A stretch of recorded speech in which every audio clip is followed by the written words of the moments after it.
Julie Olivia, welcome to book club. Hi, thanks so much for having me. I'm so excited to be here. I am so thrilled. I was just telling you before we got on, I've been a longtime fan since your Never Harbor series started coming out. So I am so excited for the opportunity to chat with you today about that and everything you've been working on in between. You've been busy. It's been a busy year. Yeah, we were chatting just beforehand. Both of us came back from Meet and Greet Cute, which is Yeah. like my favorite event of the year, but there's so many more that are about to happen, and yeah, it's just kind of a crazy time right now. Absolutely phenomenal. Well, thank you so much for fitting me into your schedule and getting to chat. I'm so excited. You just have, I think, something for everyone. So I can't wait to dive into that. But people in book club always expect to know your villain origin story. So, how did you get into reading and how did you get into writing? I think both can easily be answered by the most cliche answer, which is I've been reading and writing since I was a kid, right?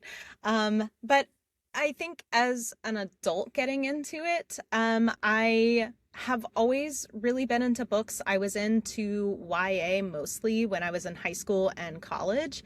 And then shortly after college, I joined a writing group. I had done some screenwriting classes and I really wanted to dive into that. And in the writing group, I just really got into like long form storytelling and I found romance along the way, specifically indie romance. I got really into Kindle Unlimited. I'm still into Kindle Unlimited. Of And course. up to that point, I had never fully finished a book. You know, you had a lot of like half drafts here and there. And then once I discovered romance, I was like, okay, let me give this, a shot. And it was the first book I ever finished because I just could not stop writing it. Like I was just immersed in this. I love reading romance. I love writing romance. I love the vulnerabilities between the characters. It's so fun to write. I love character-driven stories and yeah, it just kind of all fell into place at around the same time. Like a perfect storm almost. Oh, how incredible. And those are kind of the moments where you're like, okay, I was made to do this. Like it Yes. makes sense. Exactly right. Well, and Yeah. like growing up, I feel like I was always hunting for the romance subplots. Like, you Yes. hear that like characters get together later in a TV series, and you're like, okay, well, now I have to watch the whole series to get to that. And it wasn't until I was an adult that I was like, "Ah, I can get this from the start. Are you kidding Yes. me?" Oh my gosh, Yeah. amazing. What were some of your favorite romance subplots then that you followed along during those times? Listen, this might be a deep cut. I don't know. I love it. Zoe 101. Yes. Listen, okay, I watched Zoe 101 growing up, and but I kind of fell off after like season one. It was good, but then I Yeah. found out that like the sciency character gets with the popular bully type guy, and I was like, well, I've got to watch. And it was like what, season four or something? It was so Yes. late. We were Um, locked in. yeah, I caught up to that point because I had to know. So Incredible. Yeah, happily ever after. There's nothing quite like it. I also feel like your stories are so beautifully character driven and your settings are so the only word I can really describe is magical, whether it is like nostalgic magic or theme park magic or fairy tale magic. Where do you get your inspiration for your settings and where you're going to place your stories? ooh, a lot of times it's just where are places that I really enjoy. Obviously theme parks is like number one. I love theme parks. But I think some of my favorite places are places that are very nostalgic, like Mhm. rooms that you were in as a kid, these memories that are linked with them, hanging out with your siblings and cousins and next door neighbors. And I love writing places that feel very lived in. Mhm. The Nancy Meyer's house, essentially. You know what I mean? Like those Yes. type of environments where like newspapers might be on the floor and blankets are never folded. Yes. They're always somewhere. And like I love describing cozy places like that that feel like the characters have been there for a very long time and they have their lives there. And I just love them.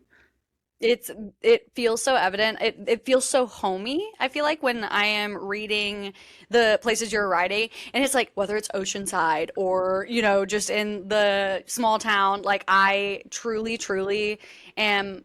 obsessed with those. Are there any fun origin stories? Theme park, obviously, just your love of theme parks. I know I mentioned I love the Never Harbor series, and there's a little bit of Peter Pan going on there. Can you talk about that type of inspiration? Yeah, I have a few so with Honeywood in particular, I had written a couple series up to that point, just normal love stories that were fun to tell, but I was in a weird writer burnout phase, and I remember my husband being like, "Okay, if you could read about anything, what would you want to read about?" And I was like, "Oh, theme parks." Because I love theme parks. I love roller coasters. I mentioned in the book that one of the main characters sits on YouTube and watches the POV videos, and I'm like, me, that was me. Yes, incredible. So yeah, it once I started writing Honeywood, that was the first series where I think I allowed myself to write an environment that I personally was very excited by. Mm, And that sparked everything after that. So Never Harbor, I started writing that immediately after. And it was sparked yet again by that question of what excites me, what gives me inspiration. And it was always, I loved Peter Pan growing up. It was like any adaptation that could be available. I ate it up.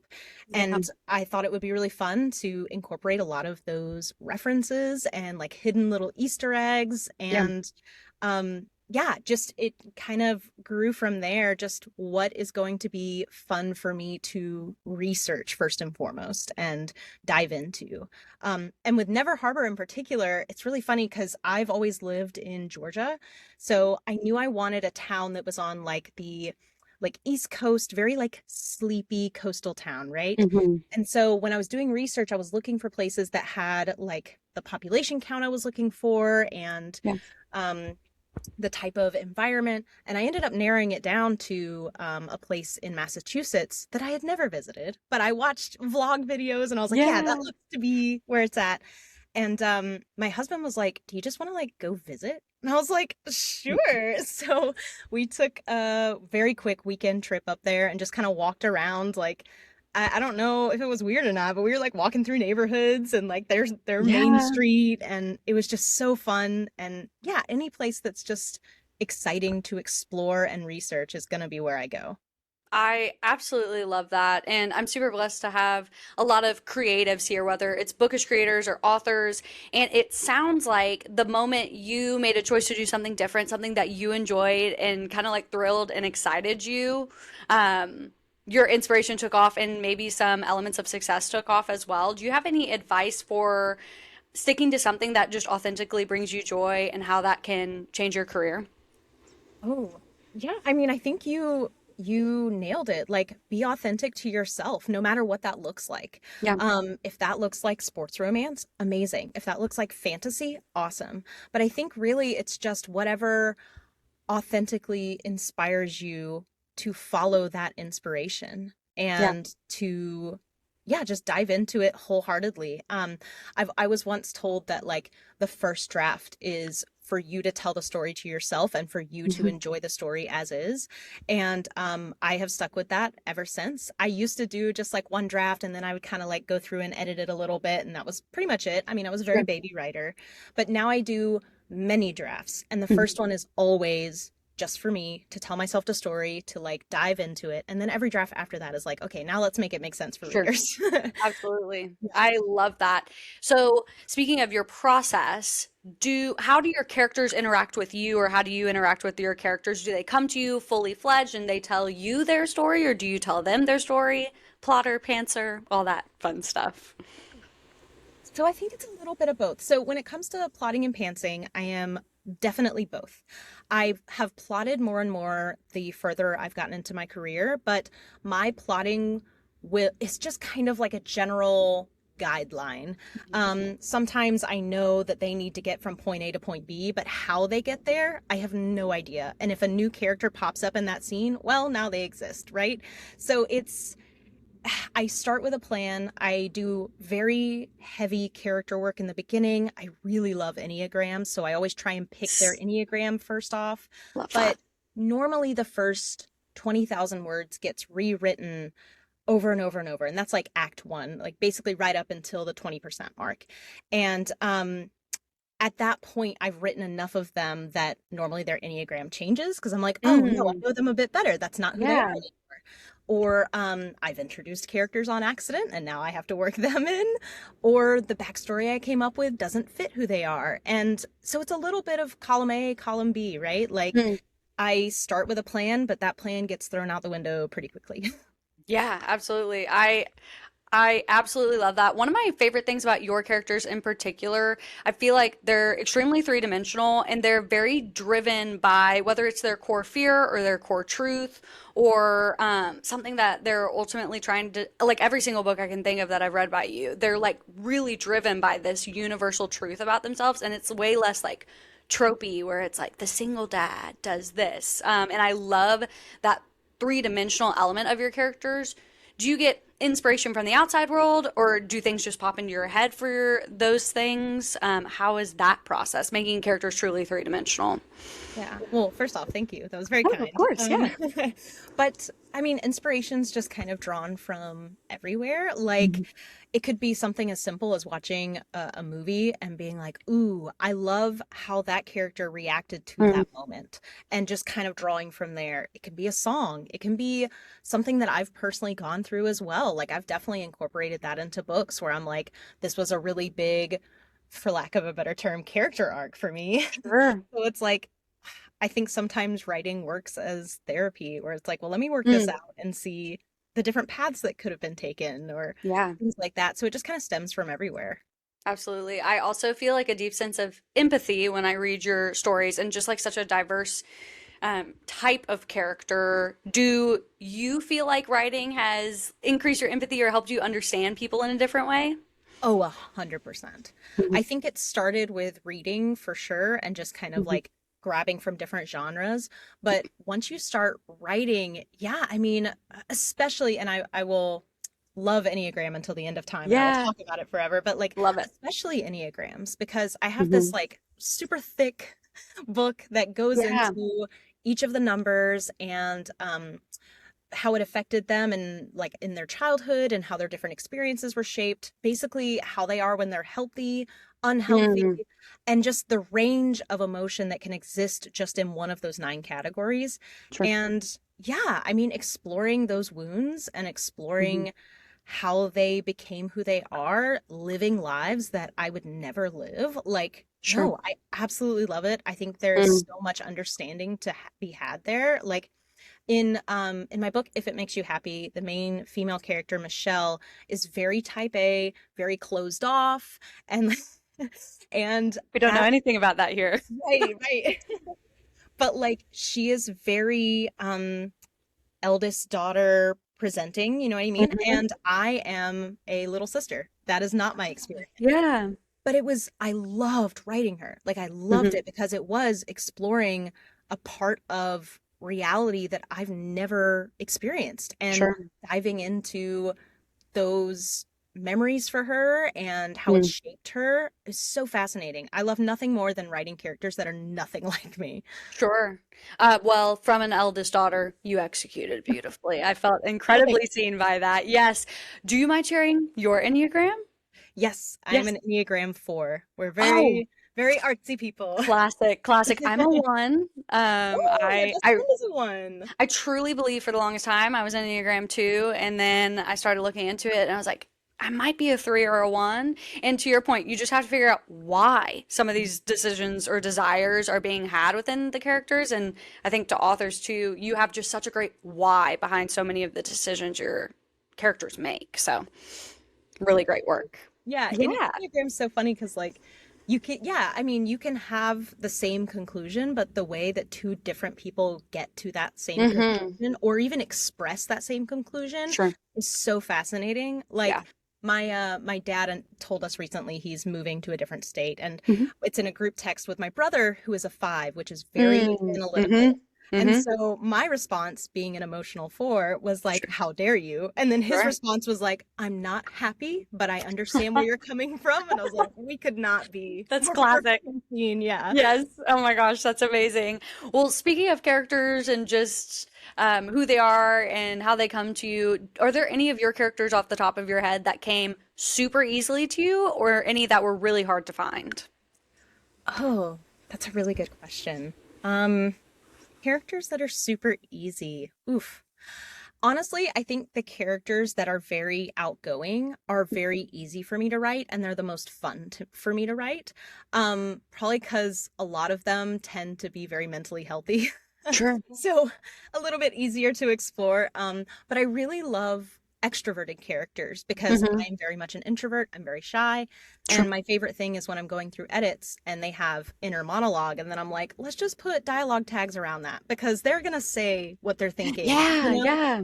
And that's always really fun for me and Mhm. really easy to write, or just, I don't know, it comes naturally to me, which I really love. I think the harder characters are the ones that are very similar to me. Okay. I Yeah. Because I think you're like, at that point you're exploring your own flaws and how do they Sure. react to things, and you'll finish writing for Mhm. the day and be like, oh, I need to talk to my therapist about that one. Yeah. Yeah. Yeah. I love that. And we chatted before we started. Out with the Tide is just one of my favorite books by you. It's, in my opinion, Sunshine, Sunshine, a little bit extrovert, extrovert. And I think they both have so much to learn just in their sunshineness as well, and like who they are and what they believe. And yeah, I just absolutely adore that story so much. But that entire Never Harbor series really has someone for everyone. And I don't know if you did that on purpose, but I'm like, I think every single character that we've met is someone extremely unique. Cute. Yeah, I Yeah. mean, it was just, there's going to be 5 books in the series, and there's, well, four different brothers, one sister, and Yeah. I just I feel like they appeared very distinct to me. Hmm. I had them plotted out in book one when I first started writing, but you go into those family dynamic scenes, and Sure. once again, you plot, but they become who they are in their own right, and Sure.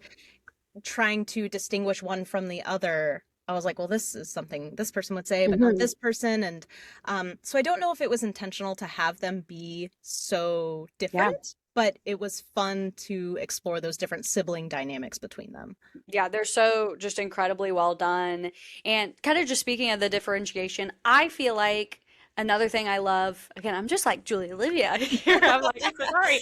Everyone get on board. But I feel like you often like you don't write to the standard list of tropes if you look up romance tropes. I think you just tell the stories that these people are looking to tell, like a sunshine, sunshine falling in love, or we'll get to it here, but you're a rock star romance or whatever it may be.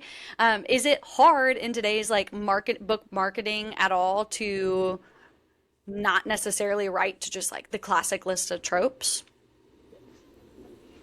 It's it's interesting because most stories can fall into tropes. Like, Sure. Hmm. thankfully, that's just naturally what happens in most Yep. stories.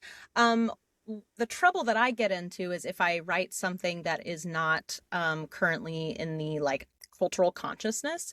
Like, I Sure. feel like rock star romances were very 2010s, and Hmm. you still see them now, but Yeah. like it's Yep. not on the level of, let's say, cowboy, which I Sure. love a good cowboy romance. Classic. A classic.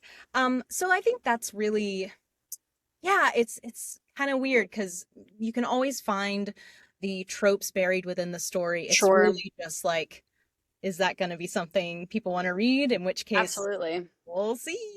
Yeah, I truly love whenever I read you, it feels like the story told itself and then the trope list was made instead of you being like, I'm setting out to write a single dot. And I don't, there could be elements of all that for sure, but I love how it feels to read that. Like it just feels very fresh. So I really appreciate that. Speaking of fresh, I would love to dive into just the if it makes you happy lore. If, and this is just observed timeline, did you start that in the middle of Never Harbor, or what was that side quest that became main quest look like? Yeah, Yeah. no. So every fall that would roll around, I Mhm. always listened to 90s alternative. I don't know Mhm. if it's just like the 90s had a lot of like fall type movies, so So the good. music fits. Like, I'm not sure what Yes. it is, but like that is quintessentially fall for me. Hmm.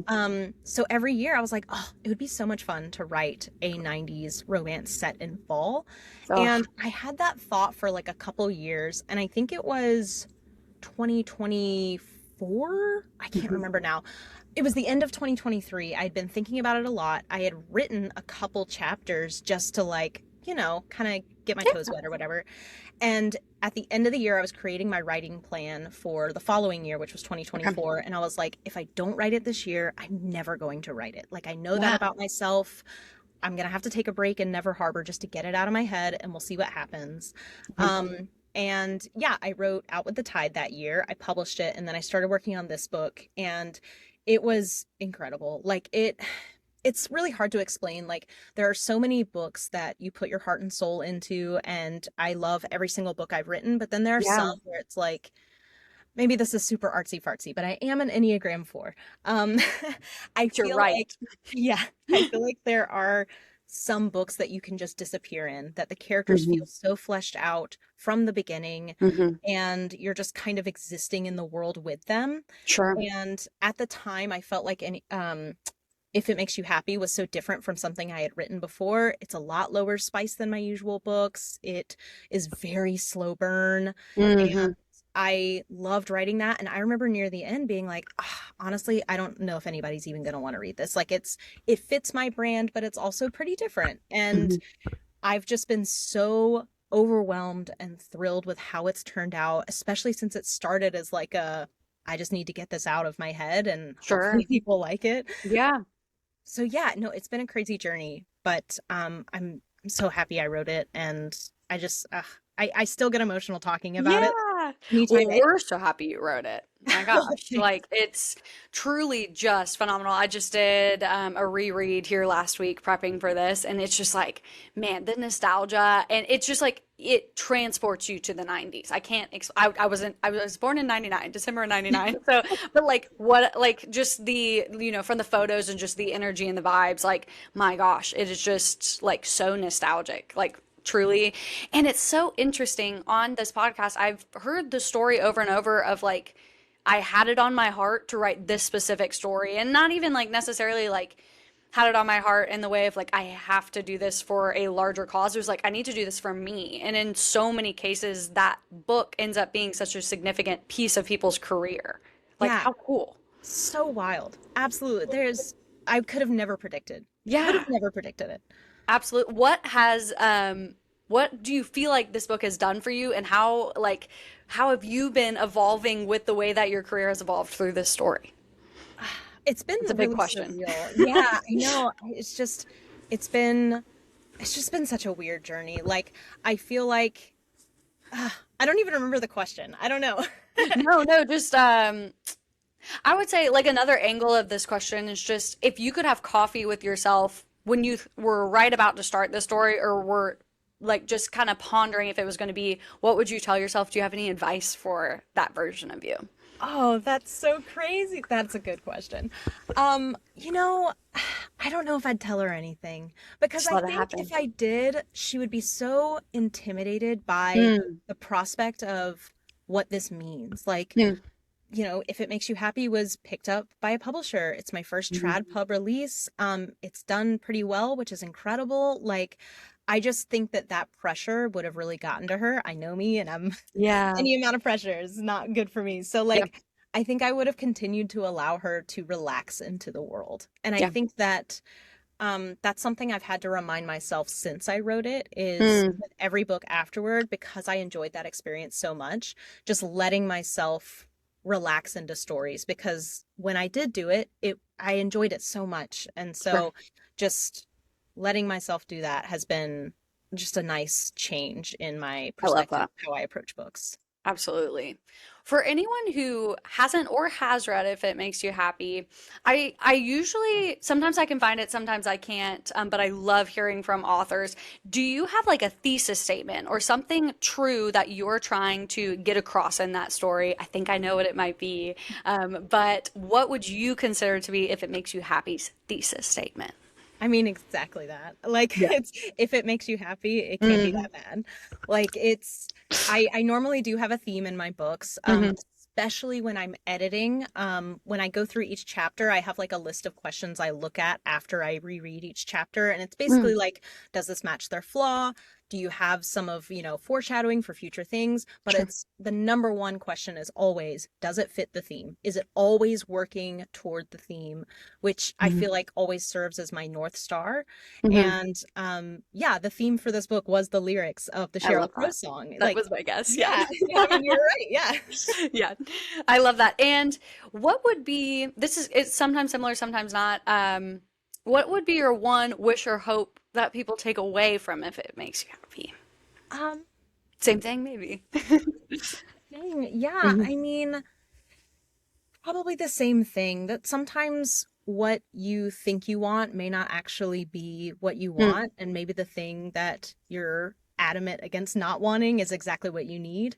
Yeah. Um, and yeah, I mean, I have heard from a lot of people who identify with Michelle, and I hope that people who read and identify as Michelle know that everything's okay, Oh my that gosh, that yes. it's gonna be fine. Yes. It's so interesting too, like back to the Enneagram stuff. Like I feel like the thesis statement and what like people take away from the story, like there's so many angles to if it makes you happy, it can't be that bad. Like and it's just like, Yeah. I could talk for hours. I here on that.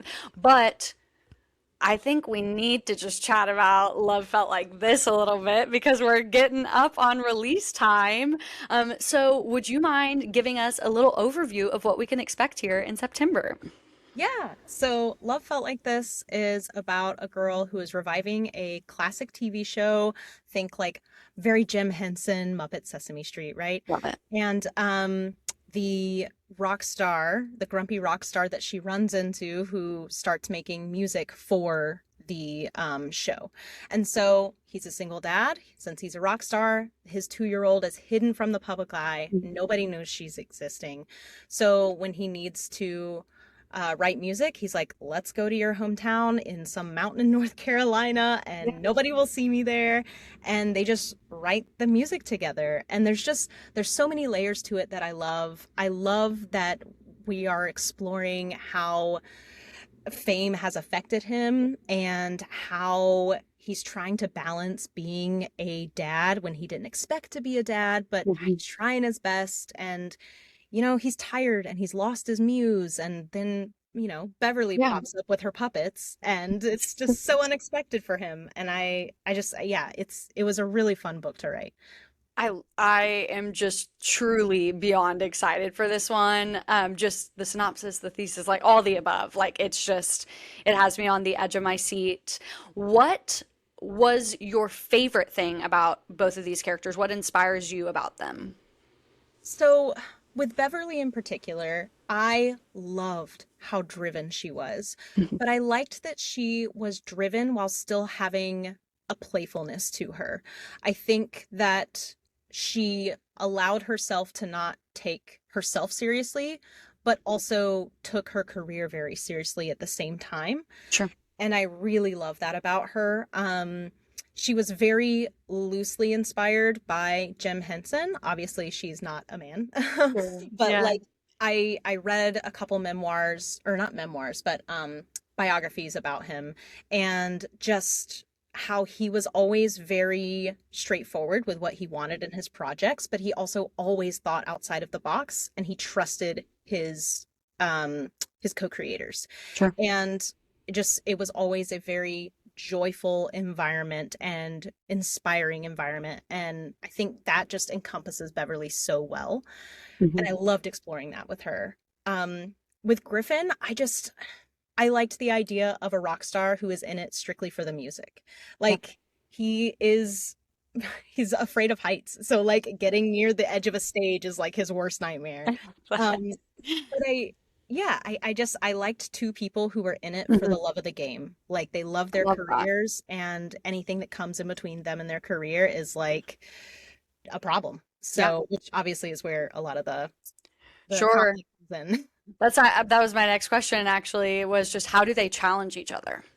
Yeah, I Mhm. mean, just trying to bring out the best in each other. I think Mhm. that Beverly especially is trying to bring out that playfulness in him, and he's trying to let her relax a little bit more into her career. Like I think what I really love about Griffin especially is that he is so supportive of Mhm. her dreams. I mean, there's an ex that's mentioned in the book that's a big driver of the plot, and he has always thought that her career in puppetry and children's television was just so silly. And I like that Griffin, this grumpy rock star guy, is like, no, I take you very seriously. You're very good at what you do. And it's not what I do, but it's what you do, and you're very good at it. True. And I don't remember the question, but I just love Yeah. him so much. I'm really just really excited to like just dig into the story. I'm like, I need all of the annotation tools. I need I already know it. Um, if someone loved If It Makes You Happy, what will they be excited to see in Love Felt Like This? Ooh, so I love a good friends to lovers plot. I It's my think, favorite. oh, I love it so much. The first time I wrote it, I was like, I don't know if I can look back. It's And just like, I've classic. obviously written other things since then, but Yeah, I'm yeah. like, ugh. So if you love the friends to lovers aspect of If It Makes You Happy, where Hmm. they grow very close as partners and companions before they grow close intimately, then I Sure. think you'll really like this one. It's very much a slow burn. They're very supportive of each other, but that same element of friendship first Hmm. is definitely seen in this book. I can't wait. I just like literally, this is all I'm gonna think about, I fear. Do I remember correctly? Am I making this up that there's a little bit of a fake dating element to this story as well? Yes, there's a That's fake dating exciting. element. Yeah. Yes. At Ugh. one point they go to the Grammys, and that was like, I write chronologically, so sometimes when Mm, I come okay. up with scenes, it's like I'm Sure. building toward that scene. And when Yeah. I finally got to that scene, I was like, oh, this is the best day. It was like my favorite writing day. Like I Yes. had an absolute blast. Oh my gosh. There's something about just like those, I love an orcho because just people achieving their dreams. There's something about it. Like I'm always going to be tuned in to that. Hmm. Um, and Beverly's also an eldest daughter. Am I Yeah. making all this up? Hmm. Okay. Yes, No, I'm no, like, she's an Alto's daughter. Yeah. oh my It's gosh. it's interesting though. I think she feels a lot of responsibility toward her younger brother, but it's very Hmm. different from Michelle's eldest daughter, where Sure. like her sister is, oh, if I remember correctly, 6 years younger than her, maybe. Hmm. Whereas Beverly's brother is 16 years younger. Sure. He was definitely an accidental baby Sure. of older parents who still very Little much love each other. bonus. Yeah. Yeah. So it's like a different, it almost is like she's approaching this relationship with like, I am the role model that I need Mm, to be for you versus sure. taking care of him. Sure. I don't know. Yeah. I love that. And everyone can find that. Is it September 8th? Is that Yes. correct? Oh September my 8th. gosh. Incredible. And speaking of places you can find things, I cannot believe I just breezed past this. If It Makes You Happy has a new look in Target here next week. Yeah. Oh my gosh. Yeah. That's So yeah, chat about that for a moment. Oh my gosh, stunning. Yeah. Oh, just such a dream come true. It comes out August 18th, Mhm. which is so soon. And Yes. it, yeah, it has sprayed edges. It has a map on the interior, both a Fun. map of like the main square of Copper Run, Hmm. but then also like the neighborhoods and the general layout. Incredible. There's bonus content. So there's like a little Woo. Q&A section at the end. And then, this one's really funny. So when I was writing the book, I needed to get like a visual of what the bed and breakfast looked like. Like I Okay. looked at house plans, like it was a whole thing. And Yeah. when I finally came up with like, okay, this is what it looks like, I had to jot it down. So I had a sticky note on my laptop for the Hmm. entire time I was writing it. And when Amazing. they were asking about bonus content, I was like, well, do you want that sticky note? And they're like, sure. So the house plan will be in the special Amazing. edition as well. Oh my gosh, how fun. I cannot wait to swing by, get my copy. The edges are just, again, So fall. good. Like, my gosh. So good. It's like you kind of expect to like do the pages and it smell like pumpkin. Yes, Like yes. it's Honestly, I just should have tried to convince them to do that that. would Like, what am I thinking? scratch your stiff edges. Hello. Exactly. Oh my gosh. Um, so here's a fun one for anyone who's read your backlist or hasn't yet. Where would you recommend going if they enjoyed If It Makes You Happy? Ooh, I think, mm, so there's two books I would recommend. Hmm. I think starting with Off the Hook, which is the first in my Never Harbor series, is a really good place to Yes. start. You've got that single dad element, you've got Mhm. them bonding as friends first. You have a lot of the family elements, although a little bit more tumultuous. Sure. But other than that, I think I would also recommend people start at Their Free Fall at Last, which is the fourth book in the Honeywood series. It is the last book in the series, but they're all interconnected standalone. So you could start with Bennett and Ruby's book if you wanted to. Sure. It has spoilers for the rest of the series. It overlaps with the rest of the books, but it captures that same feeling of friends to lovers, very slow burn, and this like, I hate to use this word, but like almost codependency with each other. Sure. I feel like the idea of fated mates, but not in a fantasy setting almost, you know? Yes, absolutely. And same question, but what love felt like this for fans of which Ooh, books in your backlist? oh my gosh. I felt like this for me. Oh, that's such a good question. Gosh, I don't know. It's one of a Um, kind. yeah, I know. Maybe Off the Hook, Okay. maybe. Because he is a grump and she's very sunshine. But I also don't think I've ever written a sunshine character like Beverly before. Sure. Um, and I've never written somebody like Griffin either, because I feel like if you're comparing him to Jasper from Off the Hook, Jasper is far grumpier Okay. than Griffin.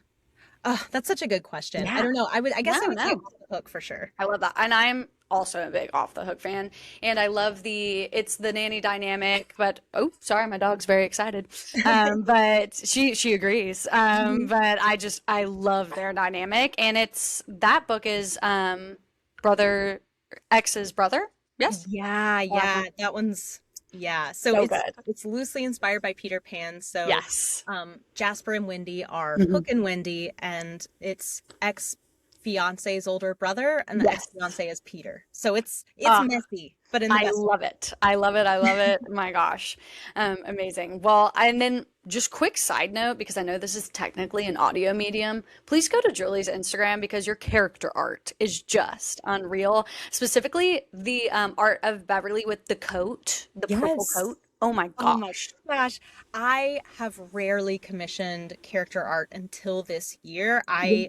I was like, I'm just gonna go for it, and it has been an addiction. Like there are It's, so many talented artists out there who just oh create my gosh. perfect works, and yeah, I it's just incredible. Absolutely. Unreal. I love it. Well, kind of wrapping us up here, we know what's coming right down the pipe for you, but also you have some exciting Never Harbor announcements for 2027. Can we touch on that really quick? Yeah, yeah. So Amazing. there's going to be five books in the Never Harbor series, and the last two are unreleased. So Mhm. right now they are planned for a rapid release. So it'll be book four in February and book five Mhm. in April, and then that'll wrap up the series. But Amazing. it's been a lot of fun living with Yes. them again and just kind of back to back writing those books. Sure. And I'm really going to miss that family. But it's Yeah, going to be a lot of fun. It's going to be I'm a big thrilled. celebration. I cannot wait. So I truly, if if you usually enjoy my book recommendations, Julie Olivia is just the place to be. Like it's everything I love in a book. So I'm really, really grateful for what you do and the stories you share. I know there's a lot of vulnerability and emotion put into those, so we really appreciate you. Thank you so much. That's very kind. Yeah, absolutely. Is there anything that you would love for readers to know while we have them hostage in book club? Oh my gosh. No, I don't think Yeah. so. We Yep. have Never Harbor coming out. Love Felt Like This is going on tour. The book features a children's show similar to Mhm. Sesame Street, and which is has a bunch of bird puppets, and I am Yeah. building the main puppet for the series Oh my to take gosh. on tour with me. Yeah. Amazing. Are you Oh, documenting that process? I am. Okay, So I I'm cannot wait. posting I'm posting the videos on Instagram. I'm posting one a week up until Fun. tour starting September 8th. Amazing. Oh my gosh. Well, how fun is that? Has that just been a fun little side quest, kind of brain Yeah. break, or Yeah, I different kind mean, of thing? I am not a crafty person at all. So Yeah. it's like ever. So it's been a fun adventure playing with hot glue that's like Yeah. burned me a billion times, but it's been fun. I love it. Well, I cannot thank you enough for your time and your stories and just for coming on and chatting with us about everything you have in the works. Truly, like, just appreciate you so much. Well, thank you so much. This was Yeah. so much fun. Yay! Well, I so appreciate you and book club. I will see you all in the next one.